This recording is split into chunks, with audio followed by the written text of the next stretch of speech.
Hello everyone, welcome back to my channel. আজকে চলে গেছিলাম কিন্তু বাচ্চাদের ব্যাচে। আর তোমরা কিন্তু প্রত্যেকেই জানো যে আমি চাঁদমারি ইয়ং ম্যানস অ্যাসোসিয়েশনে ক্লাস করাই, মানে সেটা চাঁদমারি থেকে একদমই কাছের। যাই হোক, ক্লাসটা খুলে নিয়ে সুন্দর করে ঘর মুছে এবার পুজোটা দিয়ে নিলাম। পুজো দেওয়ার পরে এবার আমি ক্লাসটা স্টার্ট করব।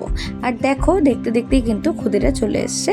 এবার আমি ক্লাসটা শুরু করে দিলাম। যেহেতু আমি ক্লাস করাছিলাম, তো আমার ভিডিও করা আমার পক্ষে পসিবল হয়নি। আমি যেটুকু পেরেছি সেটুকু তোমাদের সাথে শেয়ার করেছি।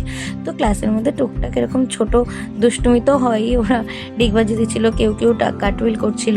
তো যাই হোক, তারপরে ওরা পারফর্ম করছিল, আমিও ওদের দেখিয়ে দিচ্ছিলাম। তো সব শেষে ওরা প্রণাম করে নিল। আর নাচ করানোর পরে সব থেকে যেটা ভালো মুহূর্ত, যে ওরা বাড়ি যাওয়ার সময় কিন্তু আমাকে প্রচুর আদর করে যায়। এটা আমার কিন্তু ভীষণ ভালো লাগে। আর তোমরা কারা কারা আছো যে ওদের ভিডিও দেখতে তোমরা খুব পছন্দ করো, অবশ্যই কমেন্ট করে জানিও। দেখা হচ্ছে নেক্সট কোনো ব্লগে। বাই।